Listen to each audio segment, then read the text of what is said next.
നിങ്ങൾ പോയിട്ട് ഇപ്പൊ 2 മാസമായി. ജോലി അച്ഛൻ ഒന്നും ആയിട്ടുമില്ല. 2 അല്ല 4 കൊല്ലം കഴിഞ്ഞിട്ടാണെങ്കിലും ശരി, സ്ഥലം മേടിച്ചിട്ട് ഞാൻ നാട്ടിൽ വരുള്ളൂ. വാടക കൊടുക്കാത്തതിന് വീടിന്റെ ഓണർ വന്നിട്ട് ഭയങ്കര പ്രശ്നം ഉണ്ടാക്കി. റൂമിന്റെ റെന്റ് കൊടുക്കാത്തതുകൊണ്ട് റൂമിൽ നിന്നെ പുറത്താക്കി. ഇപ്പൊ ഒരു പാർക്കിലാ കടത്തുറക്കൊക്കെ. പിന്നെ ഈ വിസിറ്റിംഗ് വിസ ആയതുകൊണ്ട് അത്ര പെട്ടെന്ന് ജോലി കിട്ടും തോന്നുന്നില്ല. നാളെ ഒരു ഇന്റർവ്യൂ ഉണ്ട്, നോക്കട്ടെ. കുട്ടി എവിടെ? അന്ന് ശരി കേട്ടോ, ഞാൻ പിന്നെ വിളിക്കാം. അസ്സലാമു അലൈക്കും. എംബസിയിലത്തെ മിനിസ്റ്ററിലത്തെയും പേപ്പറൊക്കെ റെഡി ആയിട്ടുണ്ട് കേട്ടോ. ഇന്ന് രാത്രി 8 മണിക്കാണ് ടിക്കറ്റ് വരുന്നത്. നാട്ടിൽ വിവരം അറിയിച്ചിട്ടില്ലെങ്കിൽ ഒന്ന് അറിയിക്കായിരുന്നില്ലേ? സതീഷേ, എന്തായി കാര്യങ്ങൾ? എംബാമിങ് നടന്നുകൊണ്ടിരിക്കുക. ഉച്ചയോടുകൂടി റെഡി ആവുമായിരിക്കും. ആ ഓക്കെ. ഇക്ക ഇവിടെ ഒരു ബോഡി വന്നിട്ടുണ്ട്. മലയാളിയാണോ ബംഗാളിയാണോ എന്ന് അറിയത്തില്ല. ഇതുവരെയ്ക്ക് ആരും അന്വേഷിച്ച് വന്നതുമില്ല. അപ്പോൾ പോക്കറ്റിൽ പേഴ്സോ അല്ലെങ്കിൽ ID കാർഡോ നാട്ടിലെ ഡീറ്റെയിൽ ഒന്നുമില്ല? ഡീറ്റെയിൽസ് ഒന്നുമില്ല. സിറ്റി പാർക്കിലെ ബെഞ്ചിൽ മരിച്ചു കിടക്കുമായിരുന്നു. ആകെ ഒരു ഫോട്ടോ മാത്രമുണ്ട്. ന്യൂസ് കൊടുത്താലോ? നമുക്കൊരു കാര്യം ചെയ്യാം, സിറ്റി പാർക്കിൻ്റെ ആ പരിസരത്തൊക്കെ ഒന്ന് അന്വേഷിച്ച് നോക്കാം. എന്നിട്ട് ഡീറ്റെയിൽ ഒന്നും കിട്ടിയില്ലെങ്കിൽ നമുക്ക് ചാനലിൽ കൊടുക്കാം. ഇനിയിപ്പോൾ എന്താ ചെയ്യുക? നമുക്കൊരു കാര്യം ചെയ്യാം, ആ റെസ്റ്റോറൻറ്റിൽ ഒന്ന് ചോദിച്ചു നോക്കാം. ഹലോ, ഈ ഫോട്ടോയിലുള്ള ആളെ പരിചയമുണ്ടോ? ഇയാളിവിടെ സ്ഥിരമായിട്ട് ഭക്ഷണം കഴിക്കാറുണ്ട്.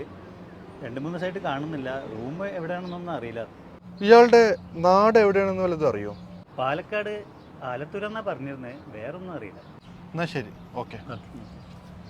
നമ്മുടെ പ്രശാന്ത് പാലക്കാട് ആലത്തൂരല്ലേ? അതെ അതെ. അവനൊരു ഫോട്ടോ ഒന്ന് അയച്ചു കൊടുത്തിട്ടേ ഇയാളുടെ കോൺടാക്ട് ഡീറ്റെയിൽ കിട്ടുമെന്ന് നോക്കി നോക്ക്. ഹലോ പ്രശാന്തേ. ആ പറയടാ. ഞാൻ ഒരു ഫോട്ടോ അയച്ചിട്ടുണ്ട് നിന്റെ വാട്സപ്പിൽ. അതൊന്ന് സെർച്ച് ചെയ്തിട്ടേ എനിക്ക് അതിന് കോൺടാക്ട് ഡീറ്റെയിൽസ് ഒന്ന് തരണം. ഓക്കേടാ. सैलरी मिलेगा, मैं पैसा मुल्क भेजेगा. ओके ठीक है, टेंशन नहीं लेने का. बाय. 1 मिनट रुको. ये आदमी में इधर देखा? नहीं देखा. ആ എടാ, നീ പറഞ്ഞ ആളെപ്പറ്റി ഞാൻ അന്വേഷിച്ചിരുന്നടാ. അമീർ എന്ന പേരാളുടെ. ഭാര്യ ഒരു മോളും ഉണ്ട്. പിന്നെ വാടക വീട്ടിലെ താമസം. പ്രണയവിവാഹമായിരുന്നു. അവർ കുടുംബക്കാരായിട്ട് അത്ര രസത്തിലല്ല. ഭാര്യയുടെ കോൺടാക്ട് നമ്പർ ഞാൻ വാട്സപ്പ് ചെയ്തിട്ടുണ്ട്. ഓക്കേടാ അപ്പോൾ. ഓക്കെ.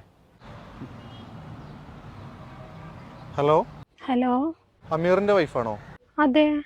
ഞാൻ പറയുന്നത് കേട്ടിട്ട് നിങ്ങൾ ബേജാറാവരുത്.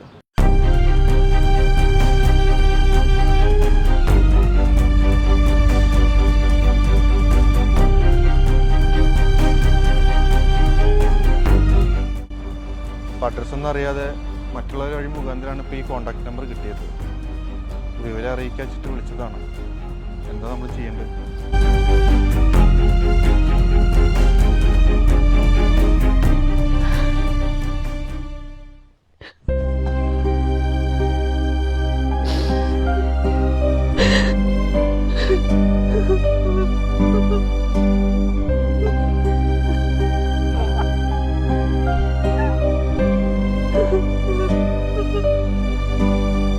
എനിക്ക് കടം തരാനോ എന്നെ സഹായിക്കാനൊന്നും ആരുമില്ല. അവരുടെ കൊണ്ടാൻ എന്റെ പൈസ ഒന്നുമില്ല.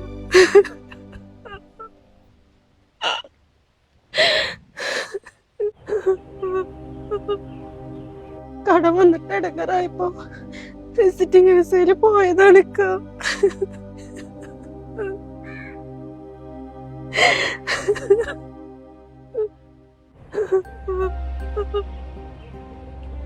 എന്നെ സഹായിക്കാനൊന്നും ആരുമില്ല. നിങ്ങൾ അവിടെ എന്നെ മറവ് ചെയ്തോളി. എന്റെ മോള് സ്കൂളിൽ പോയിക്കുക. അവളോടൊന്ന് ഞാൻ സമ്മതം ചോദിക്കട്ടെ?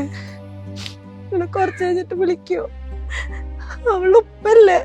ഓ ശരി.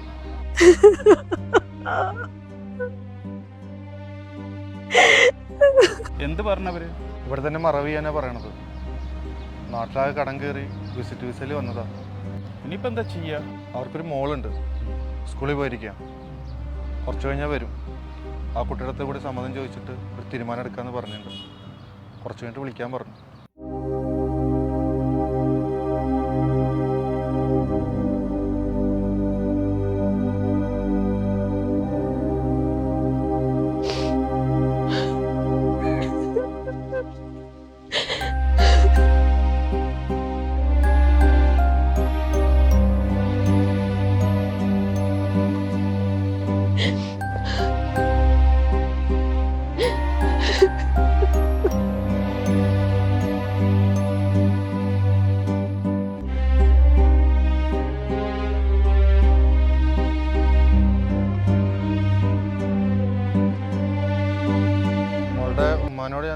കാര്യങ്ങളൊക്കെ പറഞ്ഞിരുന്നു.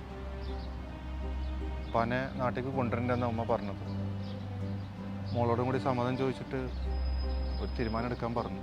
എന്റെ ഫ്രണ്ടിന്റെ വീട് എനിക്ക് വേണ്ടി മിസ് പൈസ പിരിവിട്ട്, അതുപോലെ ഞാൻ മിസ്സിനോട് പറഞ്ഞ മിസ് പൈസ പിരിവിടും. അപ്പൊ ഞാൻ ആ പൈസ ഗൾഫിലേക്ക് തരാം.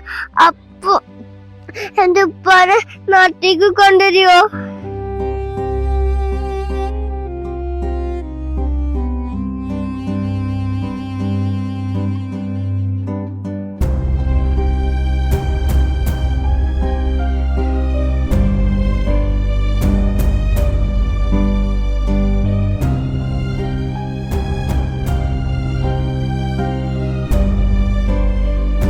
എന്ത് ചെയ്താലും വേണ്ടില്ല, ഈ മയ്യത്തിനെ നമുക്ക് നാട്ടിലെത്തിക്കണം. ഇത് അമീറിന്റെ മാത്രം കഥയല്ല. ഈ കഥയിലെ അമീറിനെ പോലെ എത്രയെത്ര പ്രവാസികൾ, ഗൾഫ് നാടുകളിൽ മരണപ്പെടുന്ന പല പ്രവാസികളുടെയും മൃതദേഹങ്ങൾ നിയമക്കുരുക്കുകളെയും സാമ്പത്തിക ബുദ്ധിമുട്ടുകളെയും തരണം ചെയ്ത് നാട്ടിലേക്ക് എത്തിക്കുന്ന മഹത്തരമായ സേവനം ചെയ്യുന്ന എല്ലാ സാമൂഹിക പ്രവർത്തകർക്കും ഞങ്ങൾ ഈ വീഡിയോ സമർപ്പിക്കുന്നു. A tribute from team കോമ്പൻസ്.